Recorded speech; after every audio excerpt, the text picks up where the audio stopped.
Bonjour à tous et bienvenue dans cette nouvelle vidéo. Aujourd'hui on va parler de Juste Fontaine, une légende de l'équipe de France des années 58. Il a fait la Coupe du Monde de 1958 et nous sommes déjà revenus sur ce parcours dans une de mes dernières vidéos. N'hésitez pas à aller la voir si vous ne l'avez pas vue. Juste Fontaine s'est vraiment distingué durant cette Coupe du Monde, car il a marqué 13 buts durant toute la Coupe du Monde, ce qui est le record de buts en une seule Coupe du Monde, et aussi à noter qu'il a marqué plus de buts en une Coupe du Monde que Pelé durant toutes ces Coupes du Monde, ce qui est déjà très bien. Et aujourd'hui, nous allons revenir sur une anecdote assez même oubliée, voire inconnue, de Juste Fontaine. Et même peut-être que grâce à ça, il a marqué ses 13 buts. Les crampons qu'utilisait Juste Fontaine durant tous ses matchs de cette Coupe du Monde n'étaient pas à lui, ils appartenaient à quelqu'un d'autre. Il a marqué 13 buts avec des crampons qui n'étaient pas les siens.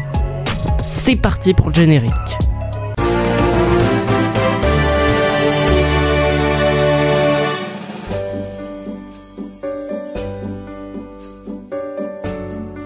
« 13 buts, c'est donc le record de buts en une seule Coupe du Monde. Mais en même temps, Juste Fontaine, durant la Coupe du Monde de 1958, où il était épaulé par Roger Piantoni, Raymond Kopa et l'excellent coach Albert Matteux, qui est aujourd'hui le sélectionneur français qui a gagné le plus de trophées sur le territoire français, Juste Fontaine a claqué plusieurs buts et même a fait en quelque sorte plusieurs mini-records. A commencé par un triplé au premier match face au Paraguay, un doublé ensuite contre la Yougoslavie au deuxième match, après un simple but contre l'Écosse, un doublé contre l'Irlande du Nord en quart de finale car c'était une Coupe du Monde à 16 équipes, après un simple but face au Brésil car la France avait perdu 5-2 ce match, et après un quadruplé durant la petite finale contre la République fédérale d'Allemagne. Je crois que personne n'a fait ça. Même en finale de Coupe du Monde, le record c'est de 3 buts que Mbappé a mis, et aussi un autre joueur anglais. Donc une avalanche de buts qui permet donc à la France de prendre une inattendue 3e place dans cette Coupe du Monde remportée par le Brésil de Pelé face à la Suède, le pays hôte, car oui, ce mondial se passait en Suède. Mais donc il y a plusieurs records arrachés, et aussi il faut le noter, la France, pour la première fois de son histoire, ouvre son palmarès en quelque sorte par une médaille de bronze.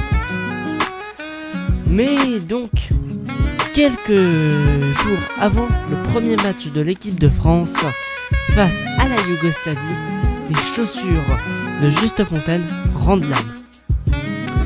Donc, qu'est-ce qu'il va faire? Ne va-t-il pas jouer? Alors, Stéphane Bruet, joueur d'Angers à l'époque, qui était remplaçant car à l'époque le remplacement n'existait pas. Si on voulait jouer, il fallait être dans le 11 titulaire. Et donc ce Stéphane Bruet a décidé de lui prêter ses crampons. Et le plus beau, c'est que ce record, je l'ai battu avec les chaussures de mon remplaçant, parce que mes chaussures ont rendu l'âme. Donc j'ai marqué 13 buts avec ces chaussures, et à la fin de la compétition, je l'ai rendu. Les chaussures, et je sais pas ce qu'elles sont devenues, elles ont dû terminer dans une poubelle. Et même, il déclara « Cela m'amuse de penser que certains de mes buts ont été inspirés par l'addition de deux esprits à l'intérieur d'une même godasse. » Ça, on peut quand même se poser des questions. Je vous repose donc la même question. Est-ce que c'est un coup de chance? Est-ce que c'était parce qu'il était super fort? Ou est-ce que c'était parce que il a eu les crampons de quelqu'un d'autre que Juste Fontaine a mis 13 buts en équipe de France, et même plutôt durant cette Coupe du Monde? Je vous laisse me donner votre réponse dans les commentaires. Voilà les amis, nous arrivons donc à la fin de cette vidéo. J'espère qu'elle vous aura plu et intéressé. N'hésitez pas à vous abonner à la chaîne YouTube. N'hésitez pas bien sûr à liker cette vidéo. N'hésitez pas aussi à vous abonner à mon compte TikTok. On se retrouve pour de prochaines vidéos où ce sera cette fois 10 anecdotes sur une légende de notre sport. Je ne vous donne pas le nom.